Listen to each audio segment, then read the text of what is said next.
sometimes I find myself in a position and wonder to myself, how did I get here? I'm still figuring that out right now, but I'm sat in a 2005 Ford GT. If you guys are new to the channel, this is my dream car. There's technically two. One of them is $2 million. That's the Porsche Carrera GT.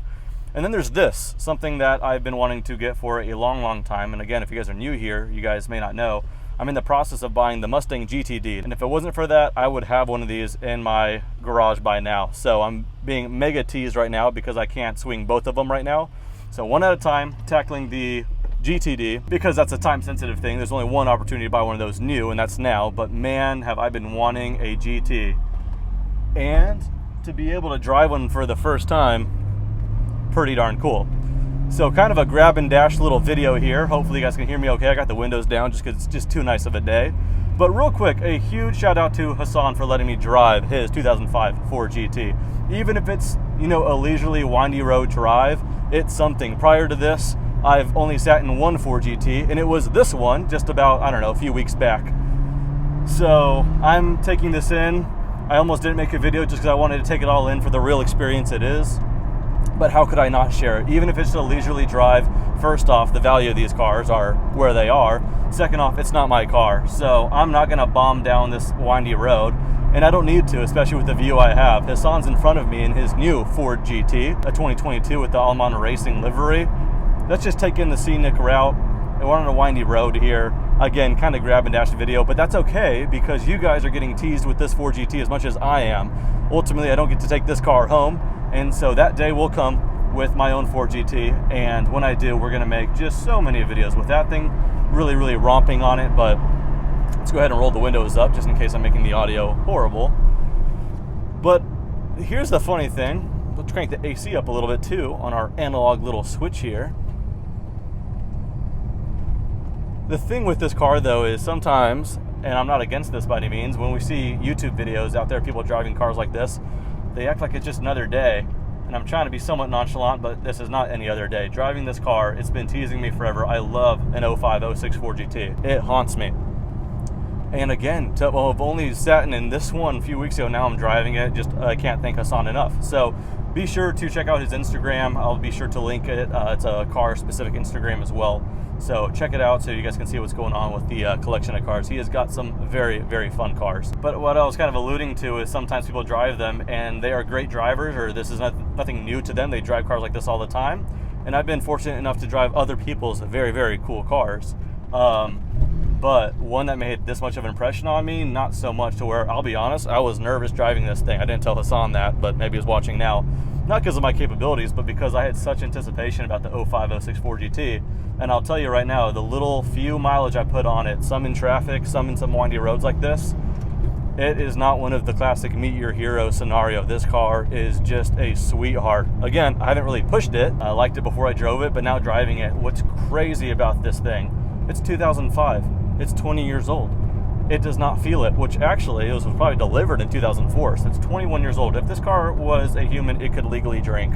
It is an old enough car to not feel this good, but it does. Ford, 21 years ago, is making this. I don't know. I got a 2014 GT500 at home. That one almost feels older than this. I don't know why. This cannot by any means be the first manual transmission car you drive, because you would be spoiled to death. The way this thing shifts is so slick and easy. It feels like, and I mean this in a good way, a racing simulator.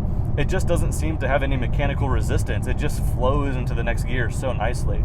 The visibility is meh, not too bad for what it is. Reverse, sure, it's a little stiff to get into. Sure, the whole car's kind of hard to get into. It doesn't have Apple CarPlay. Boo-hoo, it's a 2005. There's nowhere for me to put my phone. There's no navigation, so I have my phone running navigation. It's sticking out of my camera bag, as you guys can maybe see right there. But the thing is, no one who buys this will not buy it because of any of those things I just mentioned. This car is an experience, but I'll tell you what, just slowly even puttering around, it's so much easier to drive than I anticipated as well. I believe it's fully stock, and from what I heard about a stock Ford GT is they don't sound bad at all. You hear a little V8, a little bit of supercharger whine, but it doesn't take much to open them up and really make some Le Mans inspired GT40 sounds, and they sound pretty good. But man, I can go into all the poetry of why I like a Ford GT in this video, and I'd rather save that until I'm just sitting in front of my very own. Until then, I think I kind of chatted enough. Let's just go for a little bit of a drive here. If we have some room to open it up just a little bit, and respectfully, we will. But until then, not a bad view. Of course, there's a cyclist holding us up a little bit. It's so cool having the rev counter be the main thing, and you just kind of look in your peripherals for your speedometer. Such a nice transmission. Rev matches so nicely too. I just put the clutch in, go down a gear, blip all of the throttle for just a little bit of time. It just goes to the right revs just every time, as if it had auto blip, but it doesn't. Oh my gosh. Feels so good. I don't know the situation with these tires. I think the original tires are discontinued. I don't know what people are doing with their 05, 06 4GTs as far as tires. I don't know the date of these tires. More reasons why I'm not going to push it just balls to the wall for this video. Of course, mainly because it's not mine, but I don't need to. I mean, just the way it kind of hugs a corner, it just feels so low because it is. It just feels simple to drive, and I just can't wait for the day I really get to drive it in a spirited manner. But even this, just no complaints. It is just so cool. This video may be boring to those watching, but I would argue there's not enough 05, 06 4GT content on YouTube, so hopefully any content is welcomed. But this is mostly for recording for me. I'm just having a good time with this thing. I can't wait to look back at this footage, hopefully having my own one day. But I couldn't help to do this and not share it a little bit at least. So I don't know what the perspective looks like on my head. Hopefully you guys see that gorgeous Alamon Racing 4GT in front of me too. If I was out and about and I saw this scene, I would totally break my neck, and it would make my week easily. Shout out to the Honda for making us go like 25 on this road. Easy rev match once again. Low end, that was like 20-30% throttle. Low end, you could tell there's a lot of torque. Maybe I'll hold it back a little bit just so I can go through some more gears here.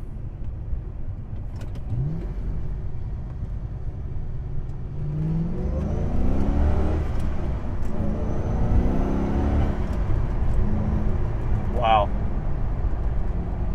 I think these are at, what, 550 horsepower or so? But man, they're not carrying that much weight relative to new things. But the whole experience of it, because it's mid-engine, there's really not a whole lot of weird pitching with weight or whatever. It comes on pretty good. That was not even wide open throttle, by the way. These cars are not slow by any means. I think it's, it's still top 3 or top 4 fastest Fords ever made as far as top speed. They go, what, 209, 211 miles an hour, something like that, top speed. A lot of that has just been the fact that the aerodynamics are so good on it. But as far as 0 to 60 and all the pickup, it was very fast for the time at 2005, 2006. But all these years later, 2 decades, it's not slow, no slouch at all, and people can modify them. I wouldn't be in a hurry to modify it for more power personally. Maybe some sound just to hear some more of the V8 sound, but I don't know. The power, even just then, was 70-75% throttle with a couple shifts there. It's a whole experience, not so much about data, and it feels really, really nice the way it is. That biker loved it. That's something to say as well. It certainly helps to have the presence of another new 4GT with us here, but the amount of attention the cars have gotten just in a short outing of, I don't know, an hour and a half or two, it's insane. People will find them. Bikers pull off the side of the road, take pictures and videos of them. We stopped at a cafe for a second, and someone comes up to ask about the cars. Everywhere we stopped, there's only been 3 or so places, and someone's always got some questions to ask. Again, I stand by what I say. This cannot be the first manual you drive. It is too nice. You will be spoiled rotten if this is the first manual transmission you drive. It's easy to pick up on what the clutch is going to do at, starting speeds, but just shifting right now. We'll go 4 to 3. Easy rev match. Oh, just so nice. What's funny about it too is, again, we're talking about a 2-decade-old Ford. And some things will remind you that it is a 2-decade-old Ford. The turn signals, the window switches, all the stuff. All the things that won't talk you out of one of these cars, because I think the people looking into one already well know what they're getting into. And it's not their first or second car, possibly. I don't usually spend too much time wondering what public reaction is to a car or anything like that, but today, particularly, seeing people's reactions, I wonder about it. Because if I saw this car on the road, I would just flip out. Being, of course, that it's one of the dream cars of mine. But I wonder what other people think about it. Does it look like just an old sports car from Ford from years back, or does everyone know it's really special? Today, based off all the reactions, I would say everyone kind of knows something's going on with this car, and the reaction's been really, really good. A lot of thumbs up, all that kind of stuff. But maybe the popularity of just the Ford GTs in general have really taken off. I started getting into them a long time ago when I was watching documentaries about the GT40 and Ford coming to Le Mans, beating Ferrari, all that good stuff. We've all heard the story a million times. And I don't think that was really popularized until Hollywood got a hold of it and made Ford versus Ferrari. And that was really, really good just to cast a wide net and have a lot of people enthusiastic about it. But I was into it well before then. I saw the documentaries, everything, knowing what happened between 66 and 69 at Le Mans. And of course, Ford going back in 2016 with an iteration of that. It's just really, really cool history. And I wonder, I think more now than ever, people know about that and really respect the Ford GT, whereas before it was just a mid-2000s sports car Ford made that was six figures and slowly appreciated. And now they've really, really gone up. And that's kind of one bittersweet thing too. Sweet because it deserves to be an appreciating car. I think they were kind of underappreciated for a while. But not to get into personal finance here, but only until I finally start getting the means to get one, they're starting to run away from me, especially because I'm putting my horse blinders on and pursuing the GTD with the plan of getting a GT soon after that once I recover. But man, driving this, it is doing some things to me mentally on how badly I just want to pull the trigger on one of these so bad. Oh, what a day though. Sometimes you just gotta pause and just reflect. I'm in a 2005 Ford GT following a 2022 Ford GT, and that can only be done because there's really, really cool people out there. Hassan, again, you're the man. Too cool to let me do this. Even in fifth gear, visually that looks more like it's in first gear. It's angled so much towards the driver, it's pretty cool. Also, the distance between the steering wheel and the shift knob, super, super close. Sixth gear here, I would say the throws are pretty long. It's not as like a short throw as some new cars, and I like that. And before I continue that thought, let's see what the side of a 2022 Ford GT looks like. Too cool, man. That thing looks like a freaking UFO out on the road. What I was saying though is the throws are longer than modern short throws now, and I love it. Ford did such a good job 2 decades ago with this car. The whole idea with this car is to resemble something of the 1960s GT40 race cars. But if you really drove a real 60s GT40 on the road, you'd get fatigued in no time. So this is to kind of scratch that itch, make you feel like you're winning a race at Le Mans, even though you're just some average Joe. And it does all of that really well with just the look of it. With the gear throws, I don't know if you guys are gonna be able to pick that up on camera, but let's go 6 to 5. Look how much it moves. Moving that much of a throw is no problem at all, especially when it's as slick as it is. I mean, it is so, so nice. Looking back, the supercharger right behind me, just a crazy view. Oh, try heel towing. That will take a little bit of pressure. Oh no, there we go. Oh, there we go. All right, missed the first shift a little bit, but the other ones rev match just nicely under brake. Look at this BRZ recording.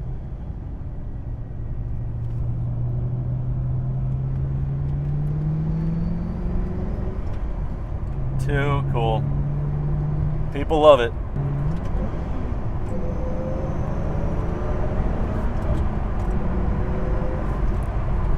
Man, they did it right. Like I said, this thing gives the theme of feeling like you are the man at Le Mans, but you're not. And that just makes the most fun cars. I mean, just the way it downshifts. No, of course it's not as quick and efficient as a dual clutch with paddle shift, but man, it's just never meant to. This thing was made as an experience, and I really like that.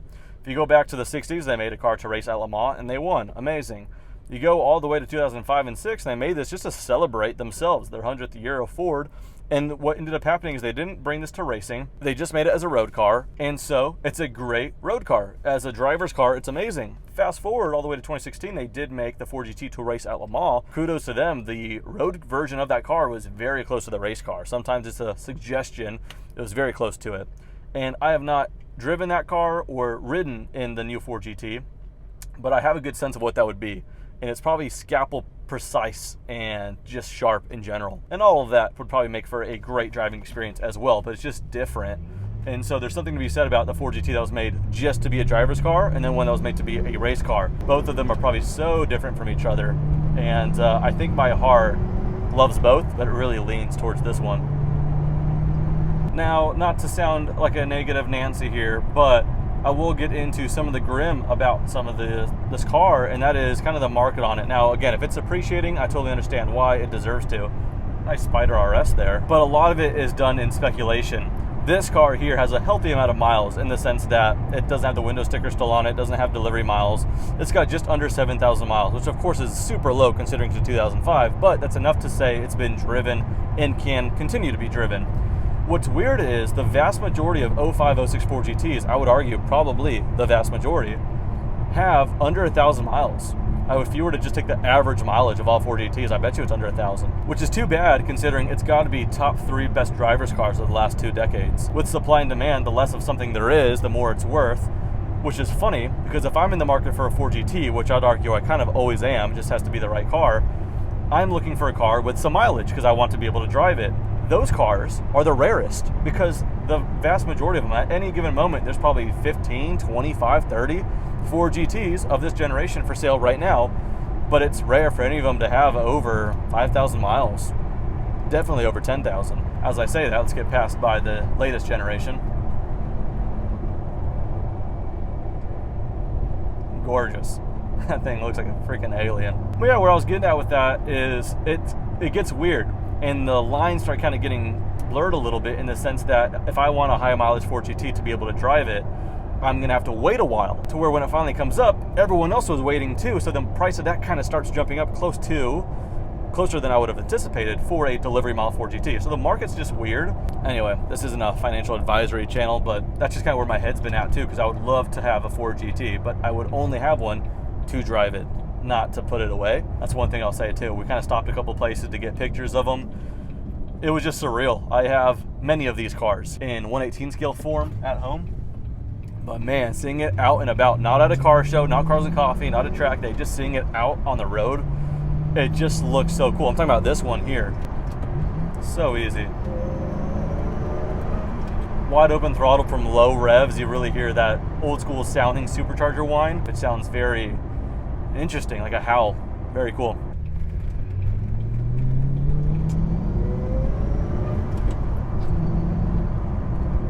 How cool.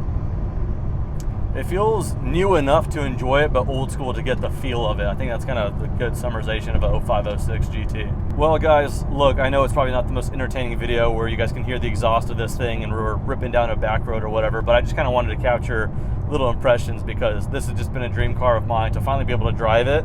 Very, very cool. Again, respectfully, because it's not my car, but man, just be patient with me. GTD is happening.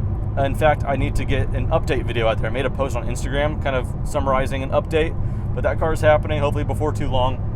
I'll make a YouTube video updating you guys on all that, but soon after that GTD, man, I would like to be able to get one of these GTs in the stable as well before too long. I know that sounds ambiguous, and it kind of is, but mark my words, whatever the market does, it's kind of running away from me. I'm going to keep chasing it, and I'm going to buy one of these, and we'll make plenty of cool ownership perspective content at the time, but in the meantime, getting teased by this one.